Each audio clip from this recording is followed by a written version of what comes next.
pero sé que se llama Los que quieren dar la vida. ¿Por qué se llama Los que quieren dar la vida? Porque el propósito de este estudio, que ya lo empezamos hace como 5 años, es que nosotros aprendamos a escudriñar las Escrituras para darlas a conocer. Entonces, no es un seminario formal en donde uno comienza y termina, sino que es cíclico y cada vez vamos aprendiendo y repasando también lo que hemos aprendido, porque las personas que vienen por primera vez puedan como conectarse con lo que estamos haciendo. Entonces siempre estamos llevando como por semestre. Este sería la 8ª temporada de ese seminario de Los que quieren dar la vida. Entonces vamos a comenzar leyendo Juan capítulo 5, versículo 36 hasta el 47.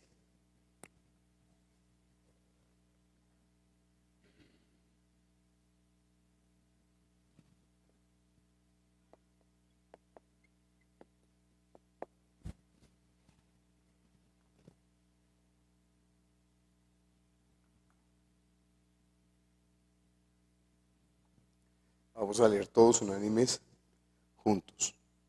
También el Padre que me envió ha dado testimonio de mí. Nunca habéis oído su voz, ni habéis visto su aspecto, ni tenéis su palabra morando en vosotros, porque a quien él envió, vosotros no creéis. Escudriñad las Escrituras, porque a vosotros os parece que en ellas tenéis la vida eterna, y ellas son las que dan testimonio de mí, y no queréis venir a mí para que tengáis vida. Gloria de los hombres no recibo, mas yo os conozco que no tenéis amor de Dios en vosotros. Yo he venido en nombre de mi Padre y no me recibís. Si otro viniere en su propio nombre, a ese recibiréis. ¿Cómo podéis vosotros creer, pues recibís gloria los unos de los otros y no buscáis la gloria que viene del Dios único? No penséis que voy a acusaros delante del Padre. ¿Hay quien os acusa? Moisés, en quien tenéis vuestra esperanza. Porque si creyeseis a Moisés, me creeríais a mí, porque de mí escribió él. Pero si no creéis a sus escritos, ¿cómo creeréis a mis palabras? Vamos a orar pidiendo a Dios que obre con poder, con su espíritu en esta hora. Padre Celestial, nosotros te damos tantas gracias por tu palabra que es la verdad. Tu palabra es verdad, estamos aquí reunidos en tu nombre, anhelando todas las cosas que vienen de ti. Ayúdanos para entender, ayúdanos para ver espiritualmente, Señor. Si no es por tu espíritu, nosotros no podemos hacer nada, Padre Celestial. Necesitamos que sea el Espíritu Santo revelando tus palabras a nosotros, Señor. Necesitamos que tú llegues a nosotros, que tú abras los ojos espirituales, que tú permitas que te conozcamos, Señor.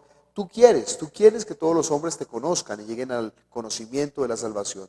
Tú quieres que todos los hombres te conozcan y tengan la vida eterna. Por eso es nuestro clamor. Entonces, ábrenos las Escrituras, bendice este tiempo.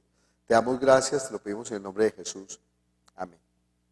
Bueno, nosotros venimos estudiando el Evangelio de Lucas. Vamos en Lucas capítulo 9. ¿Hay alguien aquí del seminario que sepa en qué porción vamos? Lucas 11, ¿qué? Padre nuestro, ¿no? Entonces, íbamos en Lucas capítulo 11, del 1 al 13. Vamos a seguir del 1 al 13, sí. Vamos a seguir la próxima semana con eso.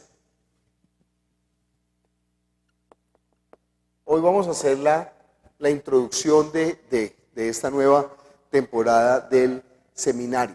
Y hacemos esa introducción con esta porción de Juan capítulo 5, versículo 36. La idea de cualquier estudio bíblico y la idea de este taller o seminario y la idea de la predicación desde el púlpito no es dar a conocer la verdad.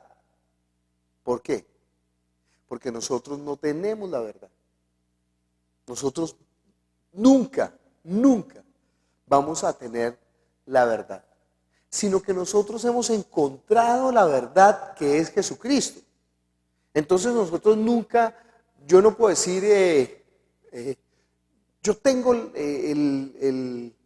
tengo la verdad en mi mente, no, porque ya nos convertiríamos en anticristo. Siempre estamos en ese proceso. Miren un momento Juan capítulo 17, versículo 3. ¿Quién quiere leer? Ahí tenemos el micrófono. ¿Dónde está el micrófono? ¿Quién quiere leer? Si quiere levantar a alguien la mano para leer. ¿Quién quiere leer? Juan capítulo 17, versículo 3. Gracias, Oscar. Y esta es la vida eterna, que te conozcan a ti, el único Dios verdadero, y a Jesucristo, a quien has enviado. ¿Alguien tiene otra versión? Otra versión de la Biblia. Yo le pido el favor que si usted viene al estudio traiga las versiones más locas que tenga, más raras que tenga, más extrañas que tenga, más diferentes que tenga, más nuevas que tenga. Si tiene Nácar Colunga, si tiene Torres Amat, si tiene la de los Testigos de Jehová, si tiene, bueno, Doris hoy trajo la de los mormones. Los mormones acaban de sacar una versión, bueno, aquí es donde está llegando hasta ahora la traducción, una de 1900, se llama Reina Valera 2009. O sea, es la versión de Reina Valera con una actualización que ellos le han hecho. Yo hasta ahora la estoy conociendo, he visto algunos versículos, pero no la conozco totalmente. Voy a empezar a traerla también para ver, para que examinemos un poco a ver qué es. Léenos, a ver si tienes ahí el versículo. 17:3 dice: Y esta es la vida eterna, que te conozcan a ti, el único Dios verdadero, y a Jesucristo, quien has enviado. Dice exactamente igual. ¿Otra versión alguien tenga? ¿Alguien tiene otra versión? Es la traducción viviente, perfecto.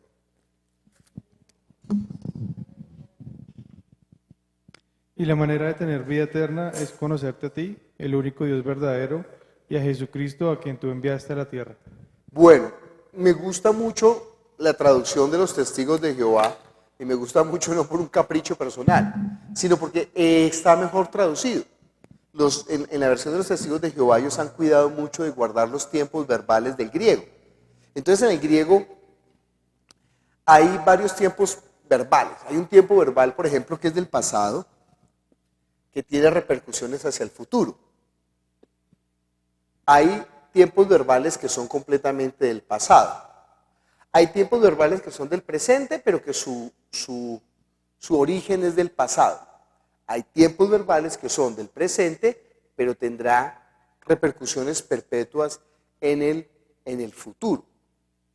El tiempo verbal, y hay unos que son del presente puntual o del pasado puntual, no me acuerdo en ese momento si es del futuro puntual, pero este verbo que está utilizando, esta es la vida eterna, que te conozcan, realmente está hablando de este tiempo verbal. Nosotros en español no tenemos así los verbos, nosotros manejamos, bueno, no manejamos todos los verbos en el griego. Entonces dice, esta es la vida eterna, que te estén conociendo a ti, el único Dios verdadero, y a Jesucristo, a quien has enviado. Y fíjese que eso cambia todo, porque es diferente que te conozca.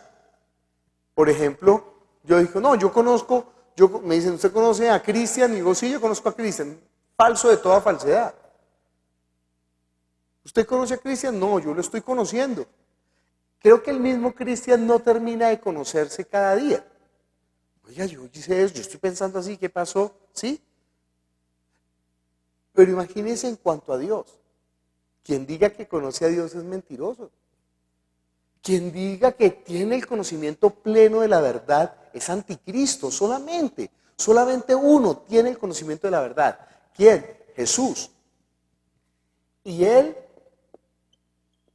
nos lo está dando a conocer. No es que nos lo dio a conocer, sino que Él dice que el Espíritu Santo está obrando para que nosotros estemos. Mire conmigo ahí Juan capítulo 17, el final. Versículo 26, es hermoso ese versículo. ¿Qué dice?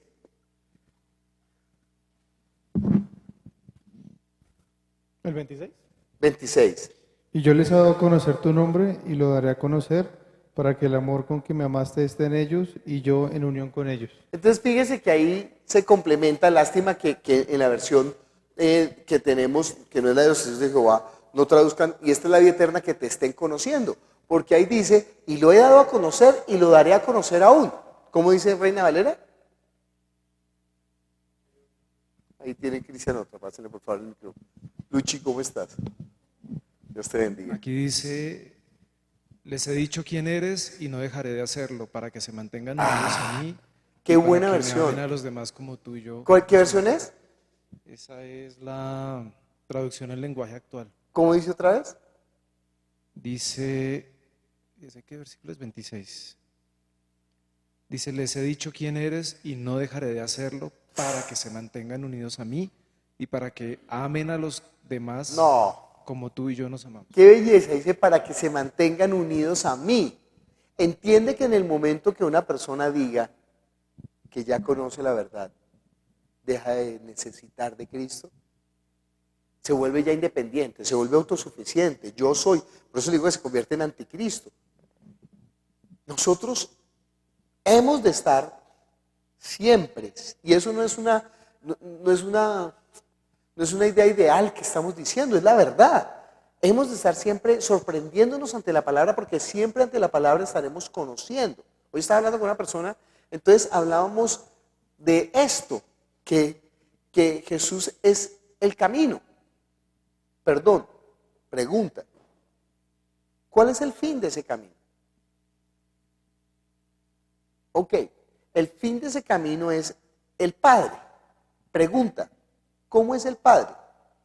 ¿Cuál es la característica del Padre? ¿Finito o infinito? ¿Circunstancial o absoluto? ¿Temporal o eterno? ¿Qué estaremos haciendo en la vida eterna? Conociéndolo. Y nunca terminaremos. Este camino es el camino que no tiene fin. En el momento que tuviera fin, entonces diría que Dios tiene fin, que Dios está limitado. Entonces nosotros estamos en ese camino, y cuando dice que estamos en ese camino, pues uno no se para en el camino, uno no hace caso en el camino, uno no se detiene en el camino, uno no dice ya llegué, no, cuando está en el camino, ¿qué hace? Camina, y no dice ya llegué, sino que dice que vamos, vamos, vamos, vamos, y en ese gran camino que ha sido anunciado desde antes, desde las Escrituras, ellos anunciaron el camino. ¿Sí? Cuando llega Jesús, que viene del Padre, entra en este universo, entonces ahora comienza ese camino y Él sube y regresa al Padre. Él entra en este tiempo, en el año del Señor. En el año del Señor, digamos, el año Domini, el año 0. Y comienza a caminar durante 33 años. O sea, en su cuerpo físico, claro que sí, sube al cielo, pero el Espíritu Santo queda y ya queda establecido ese camino. Ese camino comienzan a caminarlo los discípulos. ¿Cómo le llaman a los discípulos al principio? Los del camino. Muy bien, Luz Mary. Le llamaban los del camino. Cuando usted lee Lucas, todo el tiempo estará viendo que los discípulos andan en el camino, por el camino. Todo el tiempo está hablando de esta teología del camino.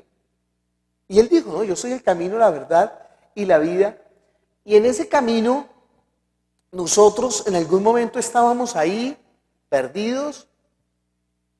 Habíamos dado tantas vueltas. No sé si ustedes estuvieron bobeando por allá en filosofías, en gnosticismo, en dianética, en nueva era. Y de pronto, si no fuera por la búsqueda, de pronto no hubiéramos encontrado el camino. Y nosotros, de pronto, entramos al camino. Para otras personas ha sido más fácil, para otras personas simplemente ha sido así el camino. Y hay personas que están por acá, dando vueltas, ¿no? Buscando su camino. Esto podríamos llamarlo un camino.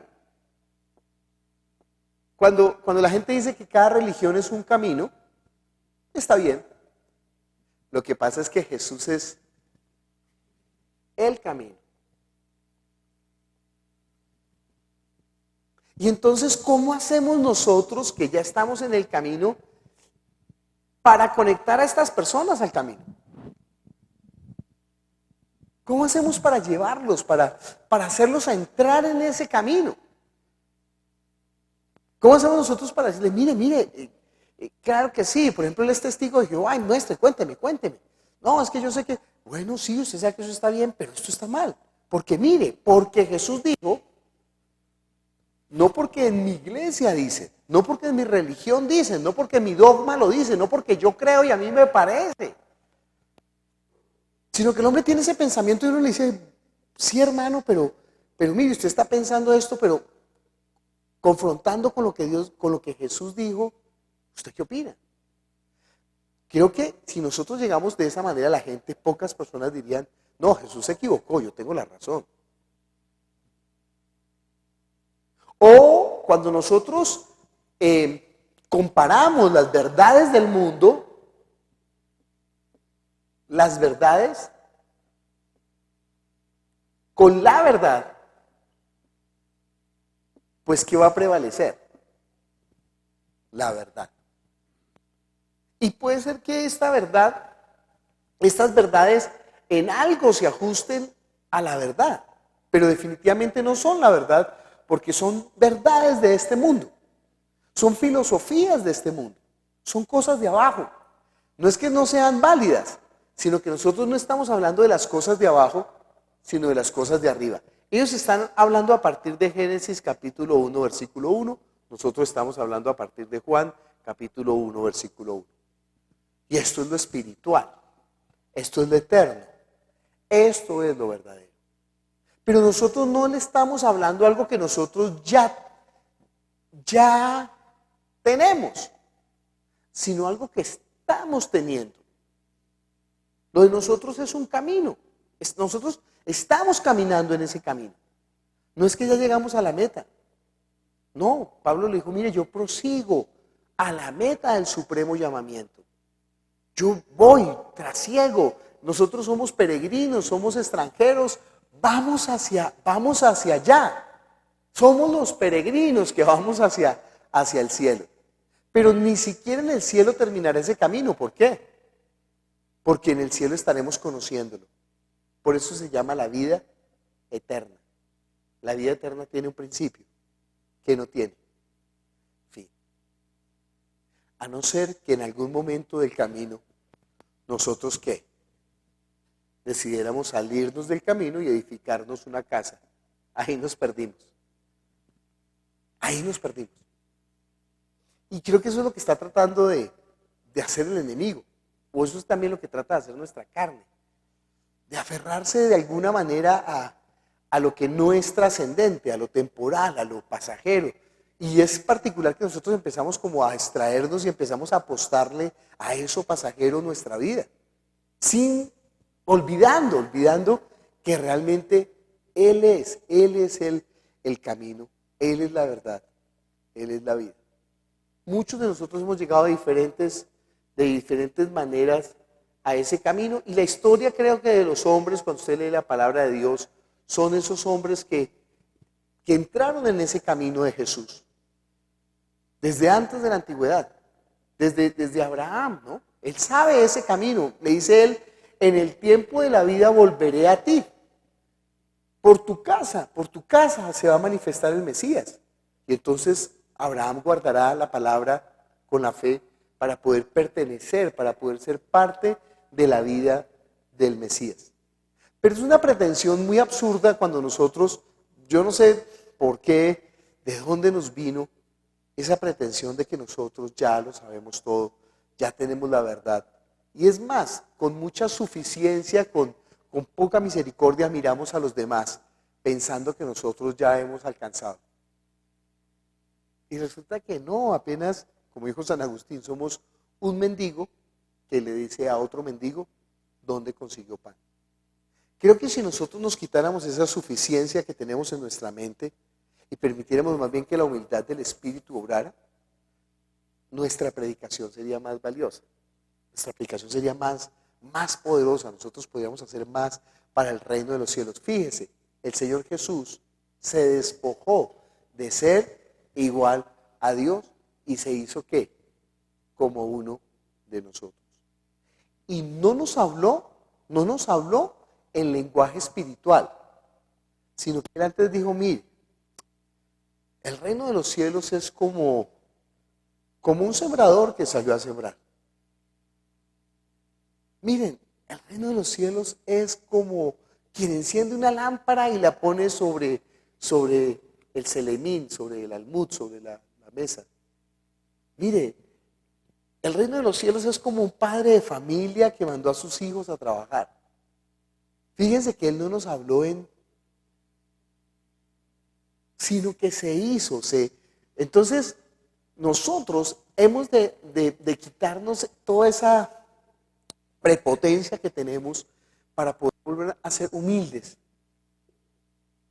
y decirle a la gente, ¿sabe qué? Estamos en el camino. Estamos en el camino. Vamos hacia la verdad. Cada día caminamos, esto puede ser como el elefante, solamente caminamos un poquito, pero no retrocedemos, avanzamos, vamos, seguimos, hasta el conocimiento, ¿sí? Dice, me encanta el salmo que dice, mas la senda del justo es como la luz de la aurora que va en aumento, hasta que el día es perfecto. ¿Cuándo sería el día perfecto? Dice Pablo, nosotros ahora vemos oscuramente, ahora vemos por espejo, perdón, Pablo dice, vemos por espejo. Juan dirá, ahora nosotros vemos oscuramente como por un espejo, pero entonces lo veremos a Él que cara a cara. Entonces estamos en ese proceso, nosotros estamos caminando en ese camino. Y estamos en ese proceso de la vida eterna, que es ¿qué? ¿Qué es la vida eterna? Estar conociéndolo. ¿Cómo? ¿No tiene la Biblia de los Testigos de Jehová? La traducción para el Nuevo Mundo. Leamos, por favor, para que vean que inclusive no podemos hablar mal ni siquiera de la Biblia de los Testigos de Jehová. Que también tenemos que aprender aún de ellos. ¿Qué dice? Perdón. Con el micrófono para los de afuera. ¿Cuántos están conectados? Muy bien, un saludo a todos. Esto significa vida eterna, el que estén adquiriendo conocimiento de ti, el único Dios verdadero, y de aquel a quien tú enviaste, Jesucristo. Los discípulos le dijeron a Jesús, ahora entendemos, hijo, ¿de verdad ahora entienden? No, ustedes no entienden. Todavía no entienden. Pero el Espíritu Santo vendrá y los guiará. Él les recordará todas las cosas. ¿Cuándo? Todas las veces, siempre. Siempre estaremos en ese proceso de conocerle. Entonces nosotros estamos en ese proceso, de modo que en ese proceso de aprendizaje sería muy pretencioso que yo dijera, bueno, les voy a enseñar lo que yo sé. Porque yo qué sé. Pues hablando de esto, yo no sé nada. Pero vamos a caminar juntos. Vamos a empezar a caminar juntos este trecho y en ese trasegar, en ese caminar de Jesús que es la vida, vamos a ir encontrando cosas buenas. También nos vamos a equivocar. Pero hay una promesa de Él, ¿no? ¿Dónde está esa promesa? De Isaías, que dice que por torpe que sea, no se apartará de Él. A ver, ¿cuál es ese versículo? ¿Sí se acuerdan? Yo no sé si los smartphones son buenos o malos, porque ya uno pierde la memoria y olvida dónde están los versículos, por torpe. Isaías capítulo 35, versículo 8.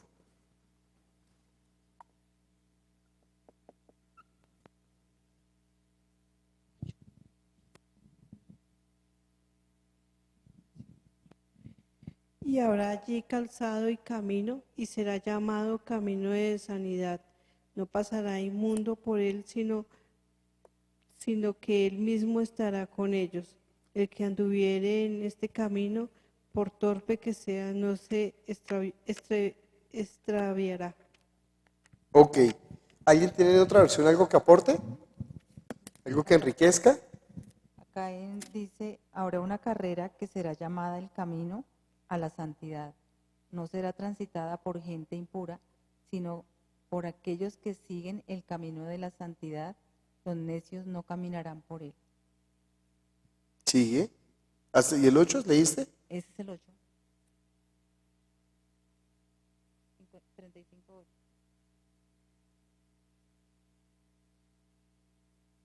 ¿Y dónde dice que por torpe que sea, Al final dice, los necios no caminarán por él. los necios no caminarán por ella? Dice, no vagarán, dice los necios por ella no vagarán, pero no sé si esté mejor la lectura de por torpe que sea, no se apartarán de ello. Sí, si nosotros ya estamos en el camino, pues podemos dar una vueltica por el camino, pero seguiremos por el camino. Si nos salimos del camino, sí, nos perderemos. Pero estaremos en esa, digamos, en esa construcción del conocimiento. Entonces, por eso es necesario que para este estudio, pues usted aporte.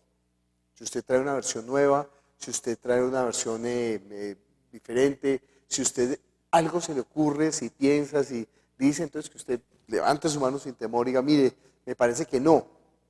Y no se sienta mal, si me parece que no, usted dice, me parece que no por esto y por esto y por esto, o yo en la escritura conozco esto, o yo he visto esta cosa, entonces eso nos va a ayudar a construir todo ese conocimiento. Entonces vamos a ser más enriquecidos entre nosotros. Estábamos leyendo Juan capítulo 5, versículo 36 al 47, y estábamos viendo que Jesús está hablando allí. Entonces dice, ¿qué dice Jesús en la primera parte? Hasta que el Padre que me envió ha testificado a mi favor. Ustedes nunca han oído su voz ni han visto cómo es Él. Ok, entonces dice que el Padre, Jesús está hablando aquí, y Jesús está hablando acerca del testimonio. Porque ellos le están cuestionando que cuál es su autoridad, que por qué. Entonces él dice, ¿quién da testimonio? Entonces dice, ok, aunque él dice, mire, Juan el Bautista dio testimonio de mí, pero realmente ese testimonio yo no lo recibo.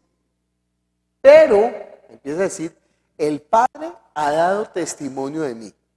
Sin embargo, dirá, nunca han escuchado ni visto. ¿A quién? Al Padre. Nunca han escuchado su voz ni han visto su proyecto. Y tampoco ustedes tienen ¿qué? Su palabra. ¿La palabra de quién? La palabra del Padre. Y tampoco ustedes tienen la palabra del Padre ¿qué? Morando en ustedes.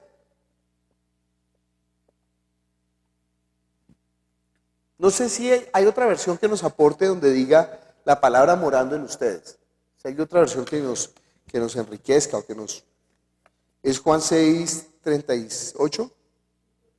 5, 38. Bueno, aquí dice, ustedes no aceptan su mensaje, pues no han creído en mí que he sido enviado por él. Ustedes no aceptan, ¿no? Cuando habla su palabra morando, en esa versión de la palabra al día, la Biblia al día, ¿cuál es esa? ¿La Biblia al día? Sí. Ok.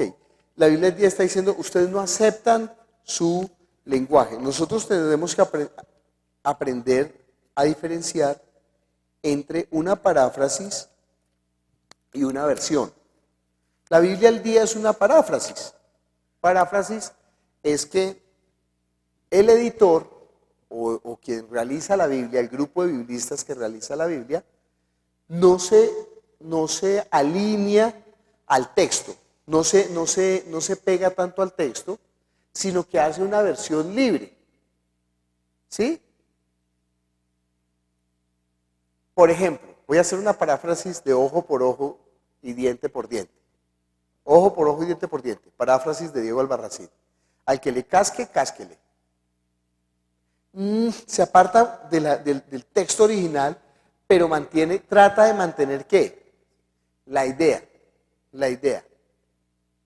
Entonces, eso es la Biblia al día. Hay que entender que es una paráfrasis. Hay que entender también que hay versiones dinámicas. ¿Qué son las versiones dinámicas? Una versión dinámica de la Biblia es una versión que depende del texto. Si el texto está bien, trata de dejarlo como es, original. Por ejemplo, Jesús lloró. Pues eso no tiene otra forma de traducirlo. Creo que en todas las versiones que yo conozco dice Jesús lloró, porque ¿qué digo yo? Y Jesús escurría lágrimas de sus ojos. No hay necesidad. Jesús lloró porque todo el mundo entiende que Jesús lloró, ¿sí? Pero cuando encuentra un versículo raro, oscuro, trata de darle un ajuste para el día de hoy. Por ejemplo, dice, no paguéis mal con mal, sino pagáis mal con bien, porque haciendo esto, ascuas de fuego amontonarás sobre su cabeza. Entonces, ¿qué significa eso de ascuas de fuego? Entonces, algunas versiones dinámicas dicen, harás avergonzar a tus enemigos.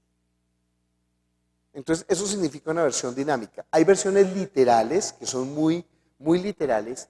La de los testigos de Jehová trata de ser literal. Lo que pasa es que ellos le meten su doctrina. Entonces fallan porque cambian los versículos cuando ya quieren negar la deidad de Jesús. Y sin embargo, tratando de negar la deidad de Jesús, al final no podrán hacerlo totalmente. Entonces uno inclusive con la Biblia ellos puede predicarles, mostrarles quién es Jesús. Pero bueno, fallan en eso. Hay unas que son muy literales, hay otras que son muy libres, como la Biblia al día. No, la Biblia al día ya dije que es una palabra, es como la palabra de Dios para todos. Una versión muy libre, que se permite muchas libertades, o mejor, Dios habla hoy se permite muchísimas libertades, pero hace que el texto se corrompa un poco, o que la fuerza del texto, o que la intención del texto. Por eso a mí, hasta ahora, la que más me gusta es la Reina Valera 60. Creo que conserva mucho del tono que correcto.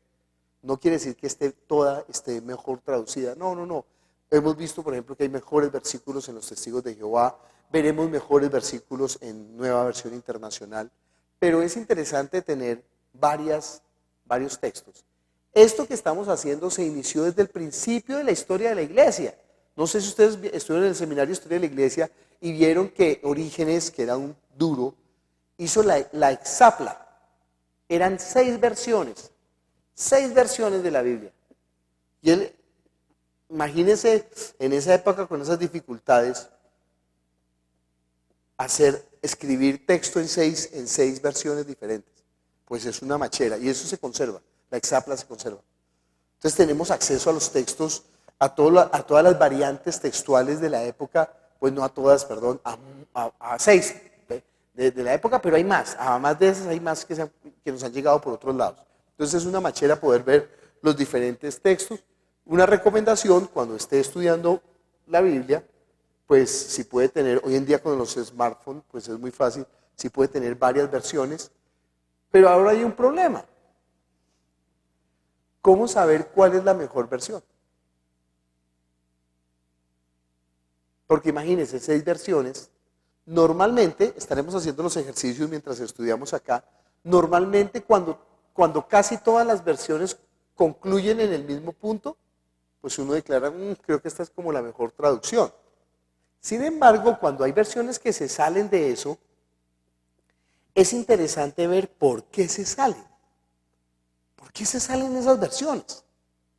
Y a veces en eso que se salen, es porque los traductores en su mayoría, al no entender esta dificultad en la traducción, decidieron dejar más bien una traducción más común, más entendible, pero se puede perder en esa traducción.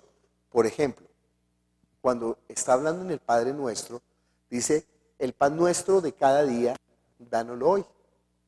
Pero uno encontraría una particularidad en esa parte. Dice, el pan nuestro, el pan de mañana, dánoslo hoy. Y entonces uno dice, ¿por qué el pan de mañana, dánoslo hoy?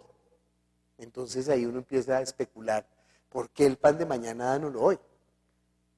¿Por qué nosotros pediríamos el pan de mañana? Entonces si nosotros encontramos esa incógnita, ¿y cómo saber que realmente así está en el texto? En el texto más, no digo en el texto original, porque nosotros no tenemos acceso al texto original, pero ¿cómo saber si esta traducción es la mejor? Entonces, claro, hay buenos textos. Entonces, algo que nosotros tendríamos que aprender, o al menos manejar, nosotros estamos aquí, mire, uno puede hacer unos huevos revueltos como quiera, eso no tiene ciencia, uno revuelve los huevos y pero uno puede hacer un omelette. Y entonces en el omelette le puede echar un poquito de pimienta y unos champiñoncitos ahí troceados que han sido previamente salteados en mantequilla y condimentados con un poquito de ajo y con unas goticas ahí de cilantro. Y cuando hace el omelette, pues ya no son iguales esos huevos revueltos al omelette. nosotros deberíamos de pretender servir la palabra como un omelette. Y así lo va a decir Pedro, que vuestra palabra sea sazonada, que sea realmente condimentada, que tenga sus elementos, ¿sí? Aunque es verdad, la palabra, como está presentada nomás, ya tiene ese poder. Pero entre más podamos nosotros volvernos profesionales, hacer una estructura en la predicación, pues vamos a ser más efectivos, ¿sí? Eso es como disparar con escopeta y con fusil. Uno dispara con escopeta y la escopeta dispara, no sé, 10,000 balines. Y de esos 10,000 balines, bueno, algo le pegará. Pero si uno tiene un fusil y donde pone el ojo, ¿qué? Pone la bala. Entonces nuestra predicación será mucho más efectiva. Hacia eso tendemos. Por eso la vida eterna es estar adquiriendo ese conocimiento y no paramos y no paramos. Mire, yo puedo enseñarle, por ejemplo, bueno, no sé si ha visto esos videos asquerosos que muestran que una persona tiene en la piel un barrito, ¿sí? Esta es la piel y él tiene ahí un barrito. Y entonces rompen eso y empiezan a sacar el barrito y de eso sale un chorro y eso no para. Y es asqueroso, es asqueroso. Yo no sé por qué veo esos videos asquerosos, perdón. Yo lo único que voy a hacer es mostrarle el barrito. Porque no puedo más. Mi limitación da para eso. Pero está en usted que usted saque toda la materia que está ahí. El ejemplo no es muy, pero creo que es muy gráfico, ¿no? Sí, como cuando uno se asoma por una mirilla, pues ve la mirilla, pero cuando ya se asoma y ve toda la ciudad, o por un telescopio, uno ve el telescopio y solamente ve ahí yo le voy a mostrar el lente, pero cuando usted se asome, usted va a ver el universo. Y ese universo va a estar ahí mirando, oiga, y mire acá, y mire acá, y mire acá, y mire acá, y mire acá. Mi oficio solamente era acercarle su ojo a este lente. Eso es lo que vamos a hacer. Y eso es lo que pretendemos nosotros hacer en la voluntad de Dios. Por eso le digo, no estamos enseñando la verdad. Estamos enseñando a asomarnos a la verdad. Y esa verdad es más que el universo. No tenemos la vida eterna para conocer, para hacer un recorrido, un paneo de todo el universo. Bueno, entonces, por ejemplo, en el Padre Nuestro dice que el pan nuestro de cada día, dánoslo hoy. Pero si uno mira los textos, encuentra esa inquietud que dice el pan de mañana, dánoslo hoy. Para poder encontrar todos esos, nosotros necesitaremos dos herramientas que desafortunadamente yo tengo muchas ganas de que las veamos, pero no las vamos a ver en este taller, que es el griego y el hebreo. Pero les tengo buenas noticias y a los que están fuera, y para los pastores, quisiera que estuviera aquí el pastor Ludo para que se enterara en primicia, ojalá Marta esté conectada, Marta de Santa Marta, vamos a dar, si Dios lo permite, en junio, en la primera semana de junio, mire todo lo que vamos a hacer. Yo voy a invitar a los pastores de afuera. De 8 a 12 del día vamos a ver esto. Exégesis y hermenéutica bíblica. Vamos a ver. Voy a poner los nombres bien ampulosos para que se animen. Exégesis y hermenéutica. Pero es realmente cómo leer la Biblia y cómo entender la Biblia. De 2 a 6 vamos a ver introducción al pensamiento hebreo.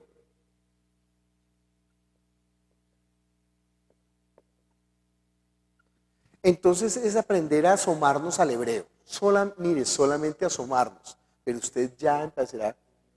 Esperamos que sea en la primera semana de junio. Yo estoy ya estableciendo las fechas.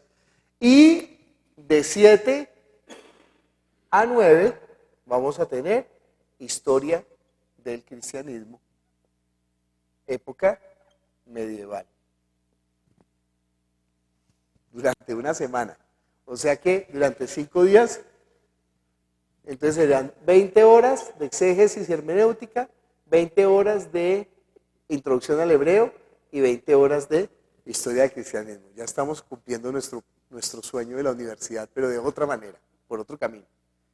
Pues Dios, ayúdenme a orar para que Dios nos permita que el profesor Rubio pueda darnos historia del cristianismo, que Yamile y Jorge nos puedan dar introducción al pensamiento hebreo y que yo pueda estar para que podamos ver exégesis y hermenéutica bíblica. Y que los pastores vengan de afuera, pero hay una ventaja. Esto va a ser abierto para todo el mundo. Entonces puede ser que por el trabajo usted no pueda venir a la mañana, pero pueden ir al mediodía, puede ser que no puedan venir al mediodía, venga por la noche, puede ser que vengan por la mañana y por la noche, pero va a estar abierto para toda la gente, ¿sí? Sin embargo, pues tendremos las mesas cerradas aquí para los, no, es que yo no sé si con mesas, pues yo pondré las mesas para que los pastores estén, pero también que esté todo el público ahí afuera y espero que estemos grabando y que estemos transmitiendo, porque va a ser un material muy bueno. Bueno, porque necesitamos la herramienta mire, no es posible conocer el griego, es demasiado difícil aprender, pero podemos entender la introducción. No podemos conocer el hebreo, pero podemos conocer. Mentiras, el hebreo es más fácil de conocer. Creo que hebreo sí podríamos conocer, si nos pusiéramos juiciosos a estudiar. Pero no queremos volvernos aquí judíos mesiánicos ni perdernos en el judaísmo, judaizantes.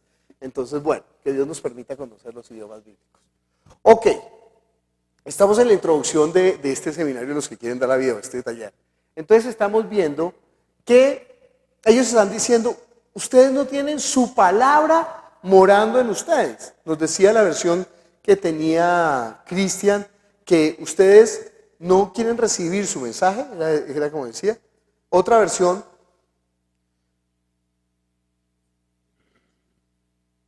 el versículo,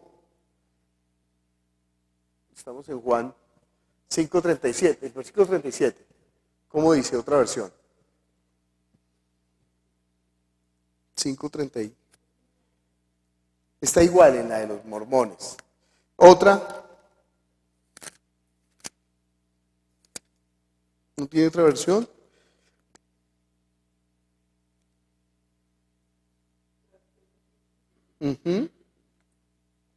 ¿Cómo dice la traducción viviente? Y no tienen su mensaje en el corazón, porque no creen en mí, que soy a quien el Padre les ha enviado. Muy bien. No tienen su mensaje en el corazón. Aquí en la Biblia de Jerusalén dice, no habita su palabra en ustedes. No habita su palabra, está hablando de la palabra del Padre. Y Jesús muestra por qué la palabra del Padre no está habitando en ellos. ¿Por qué? Porque Jesús se da cuenta, porque imagínense yo cómo voy a decir, Jaime, la palabra de Dios no habita en ti. ¿Usted cómo sabe? ¿Acaso usted puede ver la palabra del Padre en mí? Y más cuando estás en mi corazón. No, en tu corazón no está habitando la palabra del Padre. No, tú no tienes habitando la palabra del Padre en ti. Pero ¿por qué Jesús se da cuenta que la palabra del Padre no está habitando en ellos? ¿Por qué? Porque a quien Él envió, Él está hablando del Padre. ¿Ustedes qué? No creen. Pero fíjense, Jesús no está hablando de tener en la mente, en el conocimiento, en el intelecto, la percepción del ser real de Jesús. ¿Por qué estamos hablando así? Porque decimos que no están diciendo que ustedes, ¿qué están haciendo con Jesús ellos ahí? Lo están probando, dice Boris Boleda, le están matoneando. ¿Qué están haciendo ellos con Jesús? Están hablando con Jesús, lo están viendo, lo están tocando. Están teniendo la manifestación física del Hijo. Entonces no está hablando de ese tipo de fe. Algunas personas piensan que creer en Jesús es tener el conocimiento de la manifestación de Jesús. Sí, claro, yo creo. ¿Cree en Jesús? Sí, claro, yo creo en Jesús. ¿Qué cree? No, yo creo que Él existió, yo creo que Él vino, yo creo que Él habitó en la tierra, yo creo que Él es el Hijo de Dios, yo creo que Él es el que murió en la cruz. Pero no está hablando de ese tipo de creer. No es de eso que está creyendo. sino que él está hablando del creer que produce un cambio sustancial, un cambio de vida. Pregunta, antes de creer en Jesús, ¿usted creía en Jesús, señorita Lucy? ¿No? ¿Tú nunca habías escuchado de Jesús? ¿Nunca cantaste a la nanita, nana, nanita, nana, nanita, ella, mi Jesús tiene sueño, bendito sea? ¿Y a qué le cantabas? ¿A un abstracto? ¿A qué le cantabas? ¿A un ser que no existía? Como mi unicornio azul ayer se me perdió. No, no existe el unicornio, viejo. ¿O tú le cantabas a un ser histórico, existente? Lo que te enseñaba tu mamá. ¿Tú creías en Jesús antes de creer en Jesús? Pues había escuchado de Jesús, pero no lo conocía como lo conozco ahora. O sea, antes lo veía como lo que nos habían enseñado de la religión, el padre viejito, el hijo más joven, pero nunca. Tan raro, ¿no? Tan raro, eso es tan raro. Nacer de nuevo es tan raro. Y uno sufre por la gente que uno ama, porque uno dice, pero ¿por qué no entienden que no saben, que no conocen? Y uno se da cuenta que no conocen, y uno sufre, pero ¿por qué? Pero ¿cómo? Pues esa es nuestra labor. ¿Cómo hacer para que la palabra del Padre more en ellos, para que ellos crean en el que Él, ¿qué? Ha enviado. Y esa palabra enviado, no la escribí aquí, es muy importante. Él es el enviado. Él es el enviado del Padre. Quiere decir que Él es ¿quién? ¿Qué significa esa palabra enviado? No sé si hay otra traducción, es que no sé si hay otra versión donde diga enviado, otra palabra que no sea enviado. Pero cuando la Biblia está hablando de enviado, está hablando de ¿quién? En términos teológicos.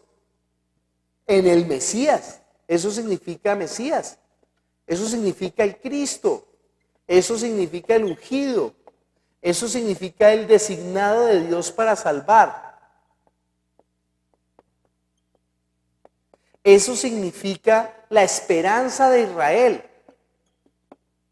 Eso significa el cumplimiento de las Escrituras. Eso significa el que señaló Dios el Padre.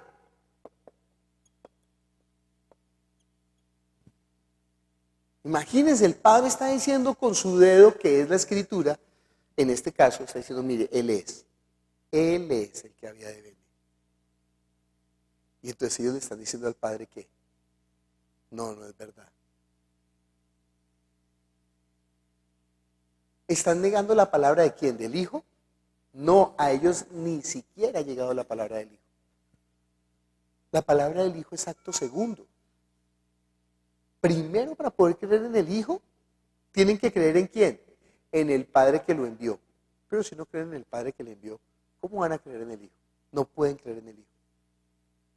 Nadie puede creer en el Padre si no cree en el Hijo. Eso es la dialéctica que se forma ahí. Y el Hijo nos dará a conocer al Padre y el Padre nos dejará a conocer al Hijo. Y todo esto es por la obra de ¿quién? Del Espíritu Santo.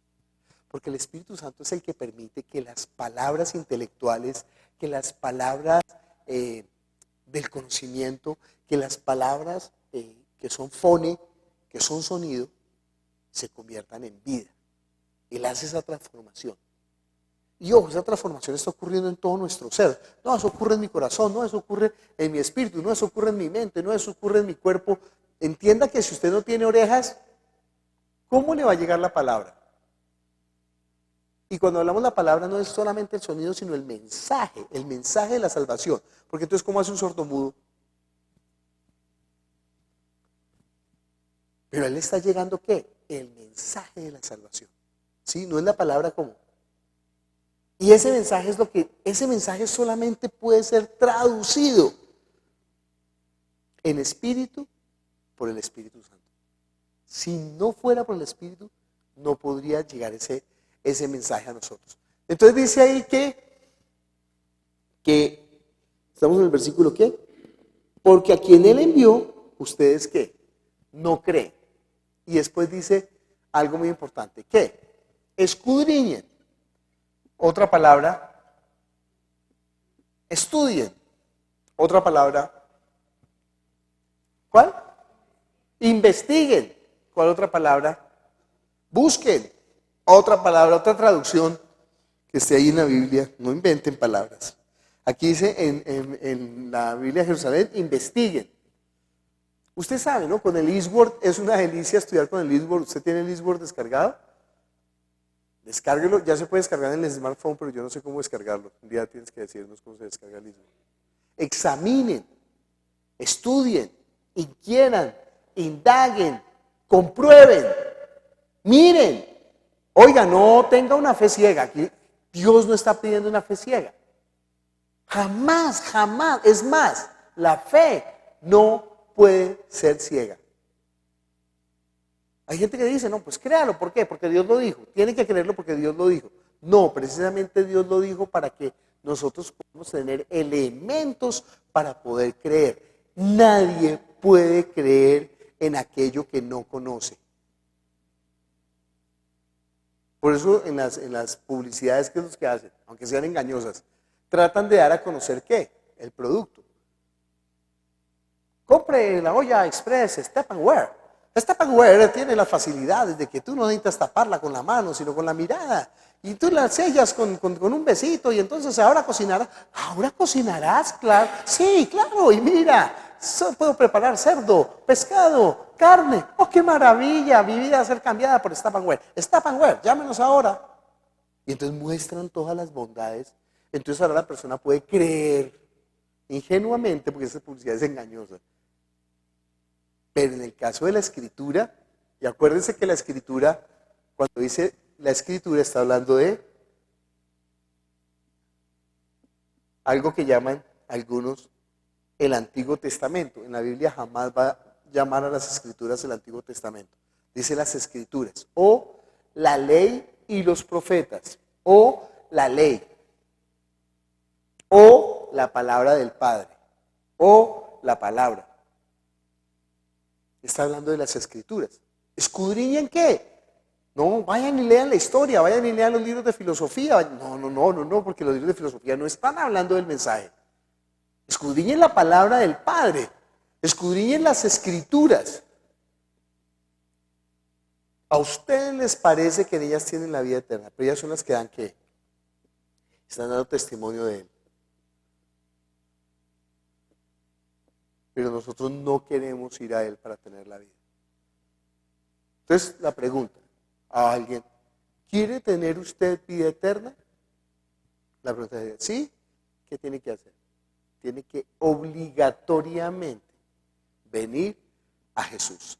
¿No quiere venir a Jesús? Entonces, ¿sabe qué está despreciando usted? La vida eterna.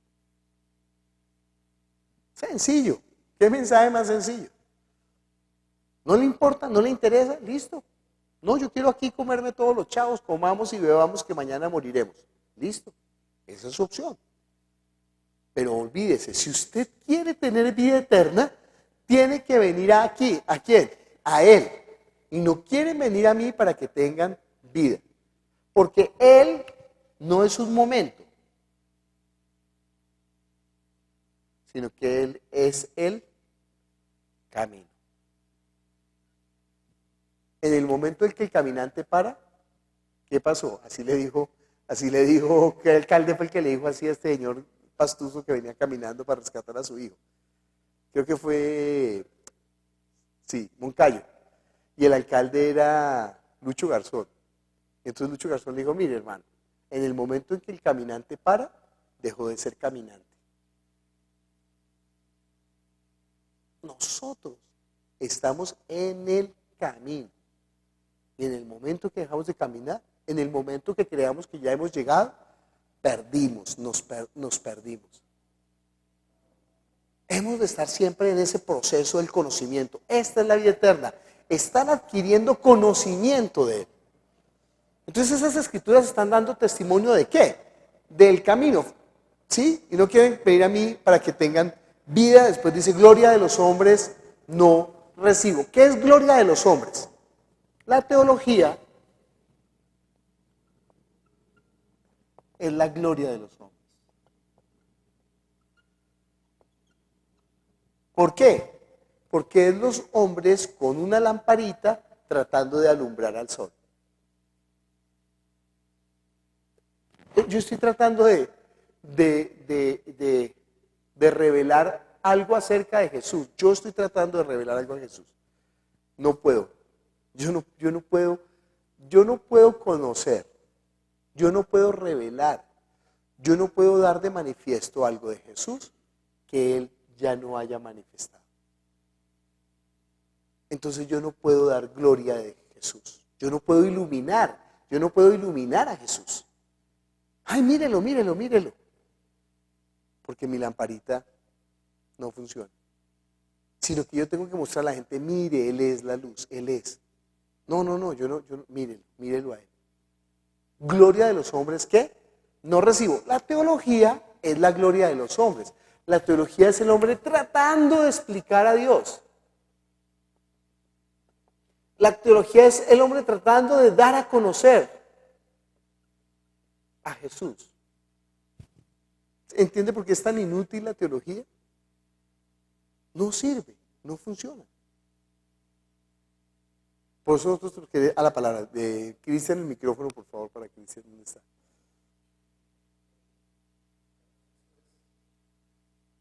Teología, pero en algunos otros casos se habla de mitología. También cabría dentro de ese concepto de la gloria de los hombres. Yo creo que todo lo que nosotros hablemos de Dios fuera de la revelación de Él es ¿qué? Mito. Todo lo que nosotros hablemos acerca de Dios fuera de la revelación de Él es mito, es un invento, es una mentira, es añadir a la palabra, y miren, hemos de entender que desafortunadamente siempre que nosotros hablemos de Dios, nosotros pondremos una parte de nosotros. No hay nada que hacer, eso es tan difícil. Siempre nosotros pondremos nuestro tenor, nuestro punto, nosotros le daremos nuestra interpretación, le meteremos nuestro asuntico. La habilidad de un predicador sería, o la honestidad de un predicador es dar a conocer eso. Ojo, por eso les dije, ojo, yo no puedo darle a conocer a usted la verdad, no puedo. Pero yo le puedo mostrar dónde está la verdad. Mire la verdad, asómese por ese ojo del telescopio, asómese y verá qué va a ver, ¿sí? Y puede ser que lo diga mal, puede ser que lo diga media lengua, puede ser que sea torpe, puede ser que solamente le agarre la cabeza y lo lleve a la fuerza ahí. Pero tenemos que enseñar a la gente que en esa acción hay mucho error. Que nosotros en la predicación, meteremos en nuestro asunto. Entonces por eso ya seremos como la gente que le dio testimonio de la mujer samaritana que dijeron, ya no creemos por tu palabra, sino porque le hemos escuchado y hemos creído. Y entonces nosotros hemos de entender que nosotros no somos los poseedores de la verdad. Y que inclusive en los balbuceos del burro, a veces Dios estará hablando. O sea, que uno puede aprender de cualquier persona. Si yo estoy hablando con un testigo de Jehová, puede ser que yo vea algo que no había visto jamás. Y él me está permitiendo verlo, aunque él esté equivocado en su percepción de Jesús. Pero al salirme yo de mi molde, de mi dureza, como le pasó a los fariseos, no, como ellos estaban en el molde de la religión, no podían escuchar a Jesús. Entonces, claro, yo la tengo clara quién es Jesús, pero cuando hablo con el otro, pues algo me puede enseñar. Si yo me cierro, no, ya me la sé, no, perdí. Por eso el estudio bíblico es tan enriquecedor, porque la persona que más va a aprender es quien está coordinando, dirigiendo, moderando el estudio bíblico. Entonces es muy bueno tener un estudio bíblico, por eso es tan bueno enseñar la Escritura. Porque cuando uno está enseñando, uno está aprendiendo. Cuando la gente está aportando, además porque hay puntos de vista de los que uno jamás se habría imaginado. Y surgen de las preguntas de las personas. Y oiga, pero yo me pregunto por qué, Y usted tiene que ser honesto en decir, oiga, yo nunca había visto de esa manera. Venga, examinémoslo, escudriñemos, trabajemos sobre eso a ver qué es lo que usted está diciendo. ¿Usted por qué cree que Jesús no es el Hijo de Dios? ¿Eso será válido o no? ¿Qué es más fácil creer? ¿Que Jesús es Dios o que Jesús no es Dios? ¿Qué es más fácil creer? ¿Qué es más lógico? ¿Qué es más normal? ¿Que Jesús es Dios o que Jesús no es Dios? Que no es Dios. Mucha gente buena, mucha gente cristiana, mucha gente que estaba en el Evangelio se perdió por no poder entender esto que no es tan lógico, o sea, no es lógico. Porque si Dios es Dios, ¿cómo se va a rebajar? ¿Cómo se va a hacer como uno de nosotros? ¿Cómo se va? Entonces, pero cuando nosotros entendemos desde la palabra, que no es que Dios se rebajó, sino que la forma de Dios se rebajó. No le voy a decir nada más de esto, espero que usted tome el seminario. Entonces ya la cosa es perfecta. Ahí sí la cosa es perfecta. Y desde ese punto, entonces yo le puedo decir al testigo de Jehová, claro, usted tiene razón. Lógico, usted tiene razón. Es imposible que Dios se rebaje. Pero es que Dios no se rebajó. Se rebajó fue la forma de Dios. Miremos Filipenses capítulo 2, versículos 5 al 11, y la persona lo leí, ¡ah! Y él nunca lo había visto. Pero fíjese, yo no invalidé el conocimiento de él. Yo no invalidé el camino que él estaba siguiendo, pero yo le estoy guiando mejor en el camino. Dice que cuando Apolos estaba hablando, imagínense, Apolos era una secta horrorosa, porque Apolos no sabía que había Espíritu Santo, no bautizaba en el nombre de Jesús y estaba predicando. Y entonces lo agarraron Aquila y Priscila y le dijeron, oiga, usted está predicando puras burradas, usted está mal, usted es un hereje, usted es una secta. No. Ellos se dan cuenta, y este hombre de verdad ama a Dios, es poderoso en las Escrituras, tiene fervor, tiene conocimiento de la palabra. Entonces fueron y le indicaron más exactamente el camino del Señor. Oiga, viejo, sí, chévere, usted ama a Dios, usted quiere, pero venga, usted sabe que mire lo que dicen las Escrituras. Mire lo que dice, mire lo que... Y entonces la persona, oiga, yo no sabía eso. Pero en lugar de, ay, aquí no le abrimos la puerta a los testigos de Jehová, nosotros somos cristianos, nacimos cristianos y moriremos cristianos.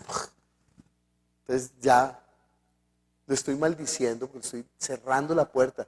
En lugar de abrir la puerta y decirle, venga. Pero nadie le va a decir, nadie va a entrar si usted le dice, venga, que yo le voy a mostrar la verdad. No, nadie. Usted tiene que decirles, venga, viejo, ¿por qué no buscamos los dos la verdad? ¿Quiere usted conocer el camino? Yo también lo quiero conocer. Entonces asomémonos juntos al camino y miremos y examinemos. La palabra, la verdad es tan contundente que no necesita ser defendida. La verdad no necesita ser explicada. La verdad solamente necesita ser ¿qué? Revelada, mostrada. Yo que me voy a poner a discutir que el asiento es negro. Mire, es que el asiento es negro, y el asiento es negro, y el asiento es negro. Y no, yo simplemente digo, miremos bien de qué color es el asiento. Y la otra persona va a decir, negro, ¿se da cuenta? Entonces no necesitamos nosotros como entrar en ese conflicto de pelear con la gente. Pero es que el problema es que nosotros estamos pensando que nosotros tenemos la verdad. Nosotros estamos mirando a la gente con suficiencia, como pobrecitos estos pobres ignorantes que cayeron en manos de los mercaderes de la fe y nunca van a llegar al conocimiento de la verdad. Pobres ignorantes, ¿cómo hacemos para subir los índices de ignorancia un poquitico? Viejo, eso se le nota su suficiencia y nadie va a llegar al camino del Señor así. Sino que nosotros estamos diciendo a la gente, venga, acerquémonos a la verdad. Usted quiere conocer la verdad, yo también quiero conocer la verdad. Entonces miremos en la palabra que es la verdad. ¿Usted cómo la ve? No, yo veo que Jesús no es Dios. Bueno, miremos, muéstreme por qué no es Dios. No, porque dice aquí que el Padre es más grande que yo. Sí, es verdad. Ahí dice que el Padre es más grande que yo. Pero ahora miremos en Filipenses, donde dice que él siendo el ser igual a Dios, no estimó el ser igual a Dios, sino que se rebajó. Pregunta, si él siendo el ser igual a Dios se rebajó, rebajado, ¿qué va a decir del Padre? Que el Padre es más grande que yo. Claro. No, usted es un ignorante, ustedes son una pobre secta de Russell. Usted no sabe que Russell dijo en 1912 que Jesús iba a venir por segunda vez y no vino, y entonces después se inventó. Y usted no sabe que los de Watchtower andan en Rolls Royce y no se dejan conocer la identidad para poder disfrutar en la costa azul de todo el dinero que le quitan a ustedes, pobres esbirros, esclavos, sodomizados de la doctrina. Ay, ¿quién le va a escuchar? Viejo, si usted no tiene la humildad del que realmente reconoce que no sabe, sino que hasta ahora nos estamos, ¿qué? Asomando a la verdad. Y que estamos metiéndonos en ese camino. Hemos caminado un poquitico y puede ser que llevemos 2 pasos, pero sabe que no es más. Ese camino es eterno, ese camino es, ¿sí? Ese camino es demasiado absoluto. No, venga, que yo ya recorrí el camino. No, viejo, no lo ha recorrido. Hasta ahora está. Y por eso que usted se metió en el camino cuando ya el camino ha avanzado. Y usted por aquí se metió al camino. Y el otro por aquí se metió, y el otro por aquí se metió, y el otro por aquí se metió. Y el otro está dando vueltas por aquí. Venga, y lo llevamos al camino. Pero ese camino nos conduce al Padre, que es, ¿qué? Eterno, absoluto. Y eso estaremos haciendo la vida eterna, conociéndolo. Entonces, si dice, no, nosotros sí tenemos la verdad. No, viejo, eso no es verdad. Entonces, la ventaja de poder estudiar la Escritura de esta manera es que nosotros vamos a estar nosotros mismos aprendiendo, no nos cerramos al conocimiento, vamos a ser enriquecidos nosotros mismos, no estamos, no, que llegó un gnóstico. Bueno, pues venga, viejo, cuéntenos. ¿Cómo ve usted a Jesús? No, Jesús es un ente superior. ¿Y eso dónde está en la palabra? No está, pero es que yo lo leí en un libro de Juan Crisóstomo. ¿Y quién es Juan Crisóstomo? No, es mi maestro. ¿Verdad su maestro Juan Crisóstomo? Sí, pues déjeme decirles que mi maestro es Jesús. Imagínense, su maestro está dando aval de Jesús. Entonces, pues yo lo animo. Deje a Juan Crisóstomo y venga Jesús. Venga y aprendemos los dos de Jesús. Dejemos esos maestros. Fíjese los discípulos de Juan el Bautista. Los que se quedaron con Juan, se quedaron ahí dando vueltas. Pero los que se dejaron a Juan y fueron a Jesús, pues fueron los discípulos de Jesús. Si Juan Crisóstomo da testimonio de Jesús, en el gnosticismo diciendo que la conciencia crística y que el pensamiento de Cristo y que Cristo es el ser iluminado, pues viejo, sencillo, vamos a Jesús. Venga y leemos las palabras de Jesús en lugar de leer las de Juan Crisóstomo. Y entonces, nosotros podemos ya tener como ese punto. Pero muy importante como la actitud que nosotros tengamos ante las Escrituras. Miremos un momento Efesios capítulo 5. Estamos en la introducción del seminario, del taller de los que quieren dar la vida. Efesios capítulo 5, versículo 21 hasta el 33. ¿Quién quiere leer? 21 a 33. Someteos los unos a los otros en el temor de Dios.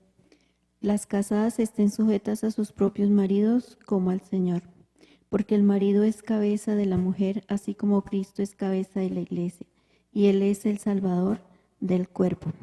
Así que, como la iglesia está sujeta a Cristo, así también las casadas lo estén a sus maridos en todo. Maridos, amad a vuestras esposas, así como Cristo amó a la iglesia y se entregó a sí mismo por ella. para santificarla, habiéndola purificado en el lavamiento del agua por la palabra, a fin de presentársela a sí mismo, una iglesia gloriosa que no tuviese mancha ni arruga ni cosa semejante, sino que fuese santa y sin mancha. Así también los maridos deben amar a sus esposas como a sus mismos cuerpos. El que ama a su esposa a sí mismo se ama, porque ninguno aborreció jamás a su propio cuerpo, sino que lo sustenta y lo cuida, como también Cristo a la iglesia, porque somos miembros de su cuerpo, de su carne y de sus huesos.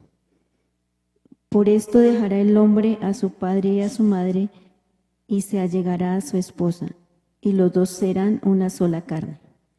Grande es este misterio, pero yo digo esto con respecto a Cristo y a la iglesia.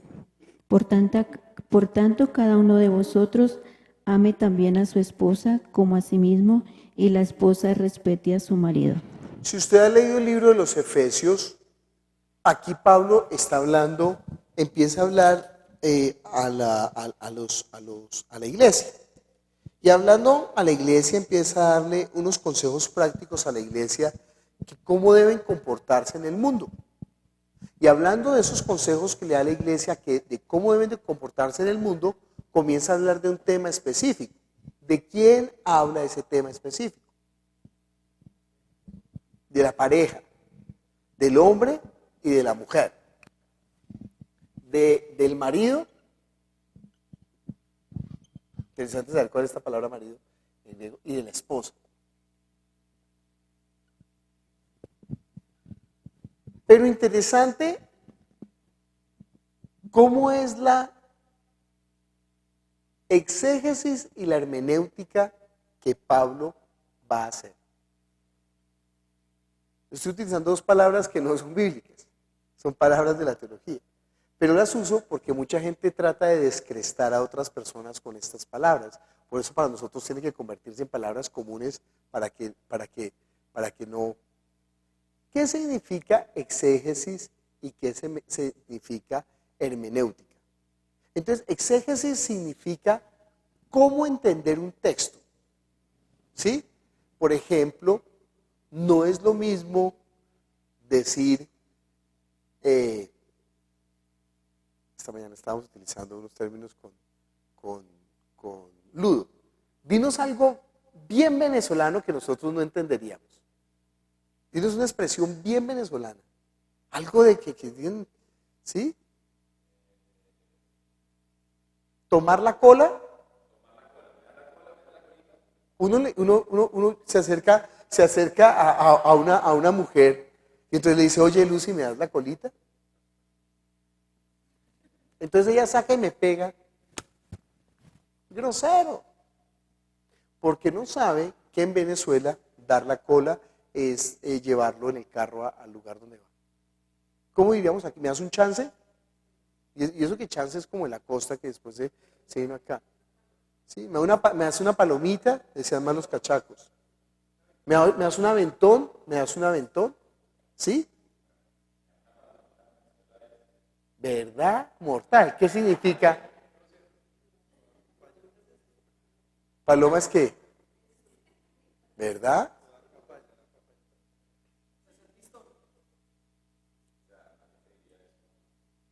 Entonces, claro, entonces imagínense, si yo no hago una correcta exégesis del texto, me das la cola, pues, pero mucha gente está haciendo exégesis de la Biblia así, o sea, está interpretando los textos mal.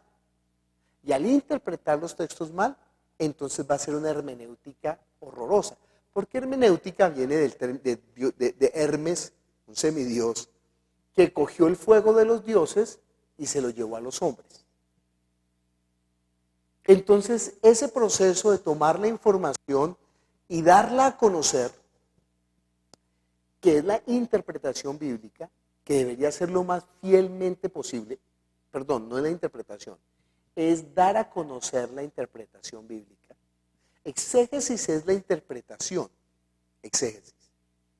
Alguna gente se confunden esos dos términos. Exégesis es la interpretación y hermenéutica es dar a conocer esa interpretación. ¿Cómo yo hago que esa interpretación llegue a la gente? Jesús es la exégesis y la hermenéutica de Dios. Nosotros no podríamos conocer la razón ni podríamos entender la voluntad de Dios si no fuera por Jesús. No podríamos entender cuál es el propósito de Dios, ni podíamos entenderlo. No podemos entender su contenido, ni que nos llegara a nosotros el mensaje. Jesús va a hacer eso. Nos va a dar a conocer la voluntad del Padre en nuestros términos, porque imagínense, el Padre es ¿qué? Espíritu. Y nosotros somos ¿qué? Carne. Jesús es el Espíritu que se hizo ¿qué? Carne. Él toma de lo del Padre y nos lo da a conocer, nos lo revela. Entonces tomar es la exégesis y hermenéutica es darlo a conocer. Entonces imagínense, por ejemplo, una persona lee la Biblia, los perros no heredarán el reino de los cielos. Y entonces la persona dice, pero esto es verdad, yo lo vi en una iglesia. No tenga mascotas en su casa. No tenga mascotas en su casa. Si usted tiene perros, bótelos de su casa, porque los perros no heredarán el reino de los cielos. ¿Y dónde está ese versículo? Apocalipsis, capítulo. Entonces pregunta, ¿estará hablando de los perros o de los animales? Hebreos 15. Bueno, entonces estará hablando de los perros. Bueno, vamos a buscarlo. Entonces, ¿estará hablando de los perros, de los animales? Entonces yo no puedo hacer esa hermenéutica tan simple, ni puedo hacer esa exégesis tan simple. Si yo quiero hacer una exégesis correcta, tengo que entender para nosotros, a ver quién tiene cara de que quiere a los animalitos. Todos aquí tienen, ¿tú quieres a los animalitos? No mucho, ¿sí? Para ti, ¿qué significa un perro? Tan tierno, tan lindo. ¿Cómo se llama? ¿Entonces tienes un gato? No, tienes un perro. Tú tienes un perro. Entonces, ¿para ti qué significa tu perro? Los lindos, ¿no? Las mascotas, los agradecidos, los fieles, los buenos, los que le baten la colita, los que están ahí para recibirlo. ¿Usted sabe que en algunas partes la Biblia está hablando así de los perros? Por ejemplo, Caleb significa eso, perro, en el sentido de fidelidad. Pero aquí en Apocalipsis no está hablando en ese sentido, porque imagínense, los fieles no heredarán el reino de los cielos, nos fregamos entonces. No, tenemos que entender desde el concepto judío qué significa el término ¿qué? Perro. Y Jesús utilizó ese término. Él dijo, el pan de los hijos no se lo puedo dar de comer ¿a quién? A los perros, para referirse ¿de qué? De un gentil. O sea, de una persona que no era judía. Pero imagínense si nosotros decimos, los no judíos no van a heredar el reino de los cielos. Entonces nos fregamos nosotros. Y hay gente que ha hecho esa exégesis, los mesiánicos. Entonces los mesiánicos dicen, mire, para poder entrar en el reino de los cielos, usted tiene que hacerse judío. Pero no está hablando en ese sentido. Entonces tenemos que entender del sentido ahora, no desde el concepto judío, sino de un concepto más amplio. Pablo nos dará ese concepto. Filipenses capítulo 3. Pero no va a aprender Apocalipsis, porque quiero fregar la vida. 3:2, léelo, por favor. Guardaos de los perros, guardaos de los malos obreros, guardaos de los mutiladores del cuerpo. Fácil, ¿no? Fácil ahora entender qué significa perro. Perro significa ¿qué? Mal obrero. mutilador del cuerpo.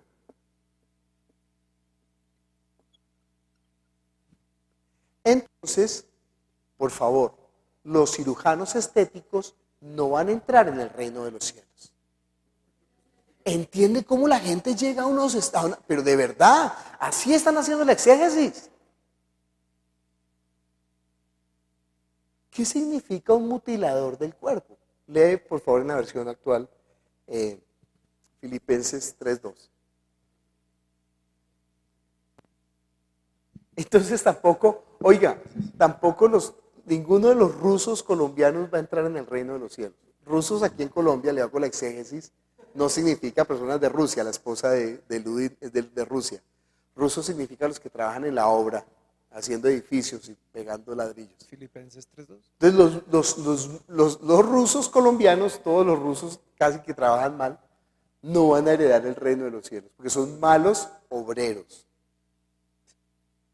Se puede chantajear, ¿no? Al que vaya a hacerle un trabajo a la casa. Dice, oiga viejo, antes de que me haga el trabajo, quiero leerle Filipenses capítulo 3, versículo 2. Los malos obreros no heredarán el reino de los cielos. Oye, no, yo tengo que hacer el trabajo bien. No. ¿Qué dice? ¿Cómo dice en tu versión? Dice, cuídense de esa gente despreciable y malvada que los quieren circuncidar. Ah. Pero ¿se dan cuenta lo libre que es esa versión? Es una paráfrasis. Se aparta mucho de la literalidad del texto. Pero aquí hay una explicación.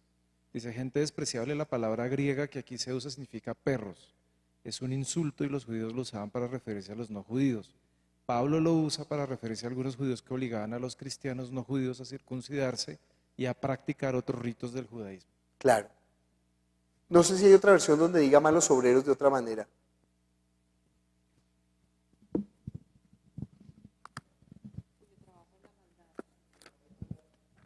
¿Qué? ¿Cuyo trabajo es maldad? Pues a ver, yo busco otra versión. ¿Obradores de qué? De perjuicio. Obradores de perjuicio. O sea, obradores de perjuicio los que están haciendo mal. Malos obreros. Obradores, tremendo, obradores de perjuicio. Ay, guárdense los obradores de perjuicio. Pero ustedes todavía no entienden por qué está hablando de eso. ¿Dónde más? Otra versión.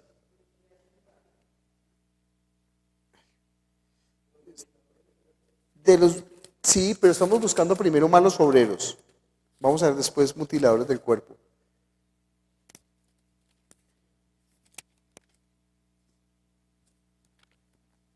¿Y aquí dónde están Filipenses? Efesios. Y no está en orden aquí, yo no sé. Los Romanos, Corintios, Gálatas. No, sí estaba. Filipenses 2, ¿qué? 3:2. Dice aquí, atención con los perros, atención con los embusteros, atención con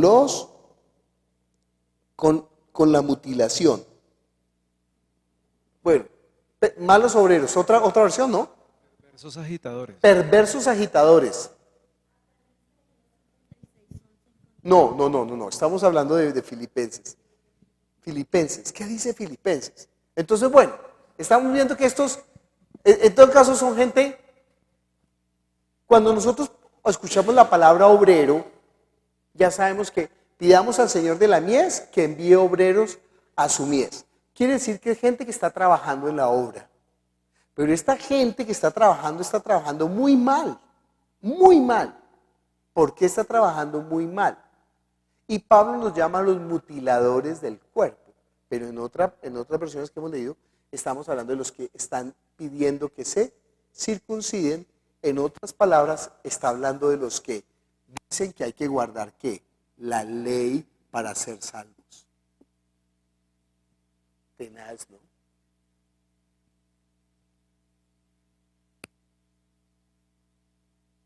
¿Cuánta gente conoce usted así? Que son obreros, que están predicando, voy a colocar entre comillas, el evangelio. Y entonces dice, ojo, los perros, ¿qué? no heredarán el reino de los cielos. Pero ahora le voy a fregar a usted la vida. Vamos otra vez a Apocalipsis. Hay otra lista. ¿Dónde está esa lista? Que tiene que ver con Apocalipsis. Si hay una anotación ahí en ese versículo de Apocalipsis. Es en Colosenses, ya lo buscamos. Bueno, ¿cuál es la cita, Alejandro? ¿Apocalipsis qué? Apocalipsis 22, 15. Leamos, por favor. Mas los perros están fuera y los hechiceros, los fornicarios, los homicidas, los idólatras y todo aquel que ama y hace mentira. ¿Y todo aquel que habla qué? Mentira. Pregunta. ¿Su merced habla mentira? Si me dice no, ya mintió. Entonces usted no va a heredar el reino de los cielos. Pero usted entiende a qué mentira se está refiriendo. Porque aun cuando nosotros habláramos la verdad, en la verdad siempre hay mentira.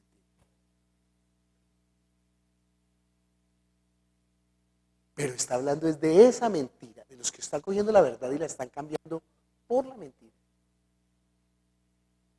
Y cuando habla de los fornicarios, ¿de quién está hablando? De los que mezclan, de la fornicación espiritual.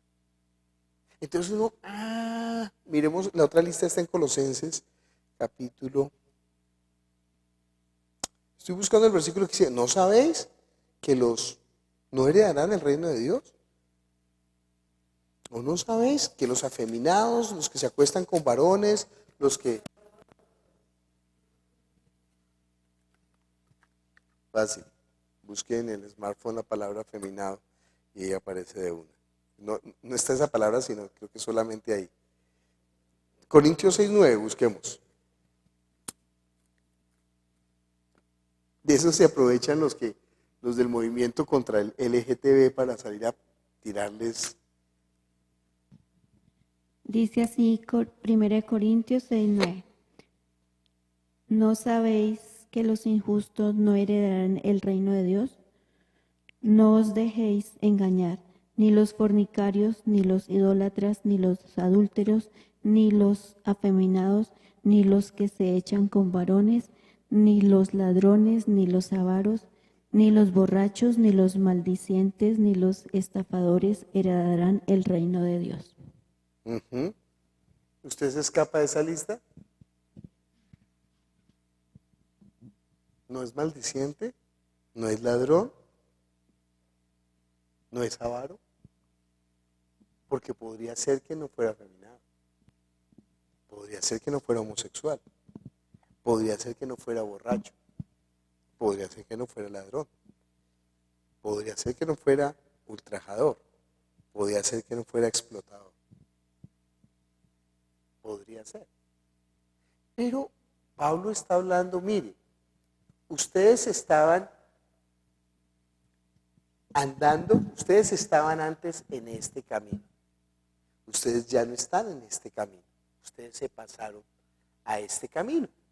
En este camino, no hagan lo que hacían en este camino. Eso es lo que le está diciendo también en Colosenses. Ese es el mensaje de Pablo. Por eso dice, voy a decir, mira lo que dice después. Y esto erais algunos. ¿Cómo dice ahí? Y estos erais algunos, mas ya habéis sido lavados, mas ya habéis sido santificados, mas ya habéis sido justificados en el nombre del Señor Jesús y por el Espíritu de nuestro Dios. Entonces, si ellos no cometen esos actos, ¿por qué Pablo les está diciendo que no lo hagan? ¿Cuál es ese problema? Es que ellos, cuando estaban en el camino equivocado, en el camino de muerte, pues ellos vivían para el mundo y hacían las cosas del mundo. Pero ahora que han pasado en el nuevo camino, oiga, no vuelva a las cosas del mundo, no vuelva atrás. Mire, eso era usted, pero usted ya no es eso. ¿Para qué lo hace si usted ya no es? ¿No ve que usted ha muerto? Es lo mismo, el mismo concepto lo maneja en Colosenses. Miremos Colosenses capítulo 3. Entonces, si yo no conozco el pensamiento de Pablo, entonces yo voy a decir, mire, viejo, usted no va a entrar al reino de los cielos. Yo creo que usted tampoco, entonces. Colosenses capítulo 3.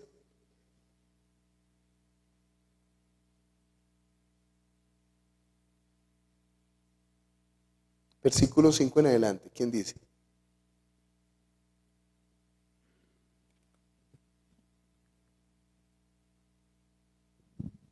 Colosenses 3:5. ¿Qué dice?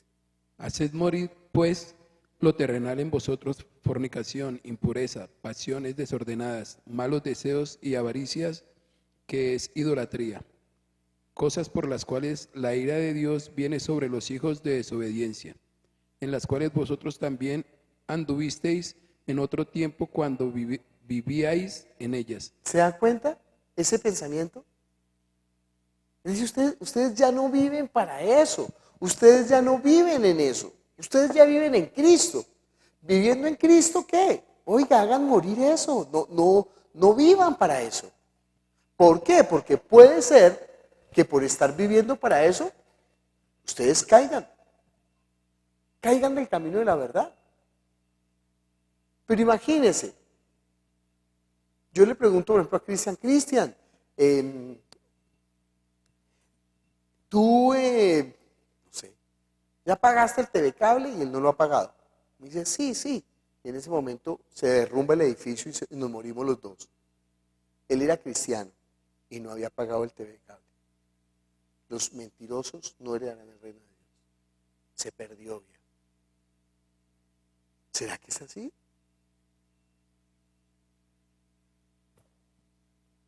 Porque hay gente que dice eso. ¿Será que es así?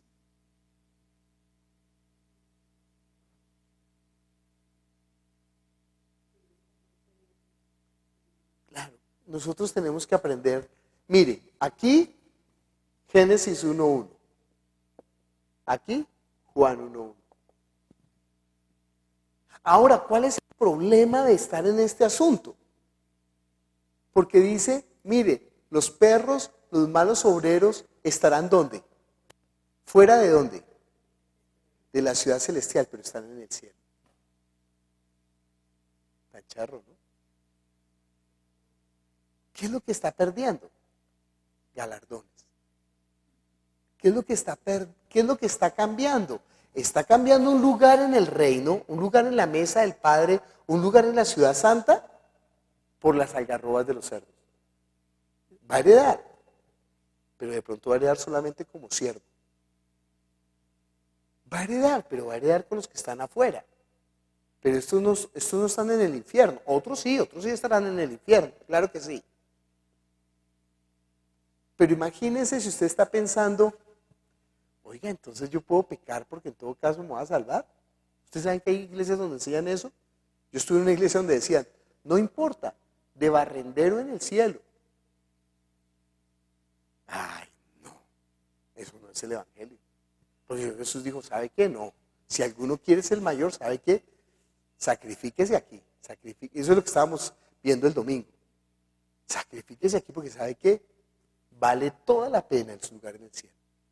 Y no cambie por estas pendejadas. Oiga, no, sea sabio. Mire, el gran problema de la gente es que la gente no está viviendo la vida correcta porque cambia la vida por bobadas. El muchacho no estudia en la universidad porque se dedicó a tomar cerveza al frente en la tienda. Oiga, usted se da cuenta que usted está tirando toda la vida. El hombre pierde el trabajo porque está jugando Xbox. Dice, oiga hermano, usted se tiró toda la vida jugando Xbox. Sí, pero llegué al nivel 15 del Halo. Viejo, no. ¿Y para qué le sirve eso, viejo? ¿Sí? Se tiró toda la vida, perdió la vida por estar jugando, por estar tonteando, por estar bebiendo, por estar... Bueno, de eso está hablando esto. ¿Por qué está cambiando el reino de los cielos? y entiende que cambia el reino de los cielos es porque realmente no cree. Porque si uno cree, hay gente que tiene más fe en David Murcia Guzmán que en el reino de los cielos. Porque la gente llevaba la plata de, no, a mí me van a dar, dentro de 6 meses me van a dar el doble. Y eso lo hicieron, ¿cómo sabemos que creyeron? Porque dieron la plata, entregaron. Hay gente que vendió su casa para llevarla allá. Pero si uno le dijera, oiga, venda su casa para el reino de los cielos, ¿usted es bobo? ¿Usted me cree a mí pendejo? ¿Cómo así? A David Murcia Guzmán le creyó, pero a Jesús no le cree. ¿Quién es el pendejo? ¿Quién es el bobo? ¿Quién es el que no tiene fe? ¿Quién es el que no puede recibir la palabra de Jesús? ¿Quién es el que no lo conoce? Y mucho de la iglesia está así, mucha gente de la iglesia está así. Porque nosotros no le estamos dando el lugar a la palabra que se merece. Cuando estamos leyendo Efesios capítulo 5, nosotros estamos viendo que Pablo está hablando, y es como tenemos que entender cómo es que habla la palabra.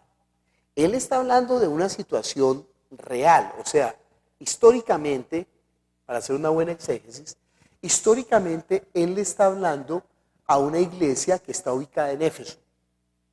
Pero esa iglesia que está ubicada en Éfeso está bajo una cultura y en un tiempo específico.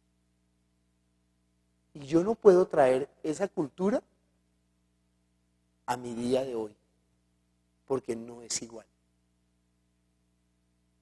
Imagínense, si usted se corta el pelo, entonces usted no está en Cristo. ¿Cuántas mujeres se han cortado el pelo de las que están aquí? Pues todas, porque no les veo el pelo hasta el piso. Pero es que no estaba hablando de la... ¿Usted cree que las mujeres que eran piadosas andaban arrastrando las mechas por el piso? No, todas se cortaban el pelo. Pero ¿no ve que socialmente había una altura del pelo? Entonces, ¿cuánto es la altura?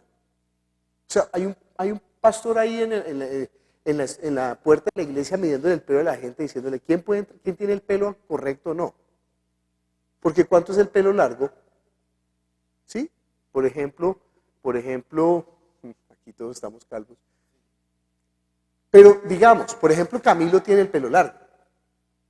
Pero también Iván tiene el pelo largo. ¿Cierto, Iván? ¿Que ya estás para mandarte a peluquear? Tú dices, sí, oiga, ya tengo el pelo largo. Pero ¿quién está determinando el largo? Y aquí Eugenia tiene el pelo largo y Betty tiene el pelo largo, pero Vanessa tiene el pelo largo. Doris Bolena tiene el pelo largo. Luz Mary no tiene el pelo largo. Pero Luz Mary con respecto a Cristian tiene el pelo larguísimo. Con respecto a Alejandro tiene el pelo larguísimo. ¿Quién determina ese concepto? ¿Quién dice que es el pelo largo? Pero ese hecho circunstancial histórico no está hablando del hecho circunstancial histórico, sino que está hablando de una profundidad espiritual que yo no puedo reemplazar por las cosas de este mundo, sino que tengo que entender. Pero ¿cómo no entender eso? ¿Cómo no entender que dar la cola en Venezuela? Creo que si yo escucho el acento nomás de Ludo y él dice, oiga, me da la cola, yo ya estoy entendiendo que él me está hablando otra cosa que no es en Colombia, pero que yo no le estoy entendiendo. Le digo, ¿qué me quieres decir? No te entiendo. Pero no me pongo bravo con él, no le pongo un puño y vea depravado. No, yo no. Pero ¿por qué no utilizamos el mismo sentido común para la escritura? ¿Por qué nos perdemos con respecto a...? Pero eso no es peor. ¿Por qué dejamos que los predicadores enseñen esas burradas y uno no siquiera se inmuta? ¿Cómo nosotros nos dejamos meter en esos cuentos? Nosotros mismos resultamos peleando contra Winnie Pooh y contra el árbol de Navidad. Y la gente resulta diciendo, ¿sabe qué? No quiero ser cristiano, no creo en los cristianos. Pero ojo, el que está diciendo no creo en los cristianos y no quiero ser cristiano, está cayendo en la misma ignorancia, porque está haciendo una mala exégesis o hermenéutica de Jesús por causa de un bobo que está hablando. Si a mí un profesor de matemáticas me dice, mire viejo, es que 2 más 2 es 10, yo digo simplemente, este bobo no sabe matemáticas, vamos a buscar a alguien que sepa. ¿Sí? O si una empleada llega y yo le doy para una bolsa de leche 10.000 pesos y me vuelve con vueltas de 500 pesos, yo digo, ay, están fallando las matemáticas, el mundo se va a desbaratar, ¿el Señor viene pronto? Porque la bolsa de leche vale 2.000 y me entrega 500, son 2.500, pero tenía que entregarme 7.500, pero ¿qué pasó? Fallaron las matemáticas. No, yo no creo en las matemáticas. No sea tan tonto. No, o la empleada es ladrona o le robaron en la tienda. Pero yo no puedo negar la verdad de las matemáticas. Entonces nosotros tenemos que examinar de esa manera las escrituras, de una manera coherente, de una manera, lógico que tenemos que tener sentido común, lógico que tenemos que tener razón, lógico que tenemos que hacer nuestra escritura de una manera clara. Y con esa misma claridad, ¿qué? Darla a conocer, procurar. Pero mire, no crea que usted es el exégeta iluminado, que usted es el hermeneuta fantástico, que usted va a dar a conocer. No, entiéndalo, parte de este principio. Usted se va a equivocar. Y hágale conocer a la gente eso, para que la gente no crea que todo lo que sale de su boca es verdad, sino que la gente examine. El pastor de Cuba me dijo, pastor, venga y le da el seminario a toda la gente, a los pastores, vamos a Oriente, vamos a tal parte, vamos a tal, y entonces vamos a hacer, y entonces 10 días, y no sé qué. Le dije, no, espera un momentico, pastor. Mire, usted no me conoce, y yo no lo conozco. Puede ser que usted fuera un bandido y me utilizara a mí para sacar plata. No quiero dejar de usar. Puede ser que yo fuera un mentiroso, un hereje, que estuviera predicando una secta, y usted cómo me va a entregar su congregación y sus pastores. Dije, no. Hagamos una cosa, demos un seminario corto, de 3 días. Y usted examíneme, y yo lo voy a examinar. Si yo me doy cuenta que usted es un pastor bueno, y usted se da cuenta que yo enseño bien, planearemos para el futuro. De pronto no hay futuro, de pronto morimos mañana. Pero por lo menos en los 3 días que yo les hablé lo que tenía que hablarles. Y ellos se dieron cuenta porque juntos construimos ese conocimiento. Yo no les di una clase, no fui tan catedrático como estoy diciendo ahorita, sino que yo les decía, mire, lea, ¿qué dice? ¿Qué entiende? ¿Cómo está hablando? Y ellos mismos empezaron a sacar, y ya en el segundo día eso era como una fuente, eso, mire, aquí. Y ellos emocionados, impactados, y al final yo les dije, mire, les voy a hacer una pregunta, ¿les enseñé algo nuevo? Ellos dijeron, no. ¿Ya sabían esto? Sí. Pero ¿qué pasa? Que nosotros nos hemos dejado como echar unos velos de las doctrinas de los hombres y de los pensamientos de los hombres. Entonces nada, hemos de quitar eso para que la gente, y solamente decirle a la gente, mire, ¿qué hacemos nosotros? Nosotros explicamos, mire, es que resulta que existen unos lentes que producen aumento y pueden ser de esta manera. Y esos lentes, este lente causa esto, y este lente causa esto, y este lente causa esto. Si yo combino estos lentes y en un tubo pongo un lente de esos aquí, un lente de esos acá y un lente de esos acá, mire, yo con este aparato puedo ver el universo. Ahora, ¿quiere ver el universo? Asómese. Y hasta ahí llego yo. Y ya la persona entendiendo esto, que esto es el universo y que con esto va a ver, entonces ahora, yo podía decirle simplemente asómese y vea el universo. Pero él necesita esta estructura para tener fe, claridad, que lo que está viendo es correcto, es la verdad. Que este instrumento le permite ver de manera correcta las estrellas. Eso es lo que nosotros hacemos con un seminario o con una explicación de cómo leer la palabra y cómo entender la palabra. Cómo leerla y cómo entenderla. Exégesis y hermenéutica. Entonces hemos de estar con la gente en eso. Nosotros tenemos que tener ese compromiso. Padre Celestial, te damos gracias por tu palabra que es la verdad. Gracias porque podemos conocer, aprender, entender. Ayúdanos a ser cada vez más humildes ante tu palabra, a saber que no sabemos nada y a saber que nos estamos solamente asomando, Señor, en todo lo que hay en tu palabra, en la profundidad. Jesús, obra, ayúdanos, manifiéstate con poder. Te lo pedimos en el nombre de Jesús. Amén. Creo que esto es como mirarle el ojo a una persona, ¿no? Que uno le ve como el color del iris. Sí, hay tan bonitos los ojos y no sabe todo lo que hay detrás, ¿no? Cuando ya uno empieza a entender cómo son los conos y los bastoncitos y cómo los nervios van entrando y se van conectando y aquí todo el proceso que hace el cerebro y todo lo que hace para el cuerpo, pues uno apenas está asomándose a ver el color del iris. Y eso es lo único que uno puede hacer como con la palabra. Mire, asómese, asómese. Pero ya todo lo que hay aquí es eterno.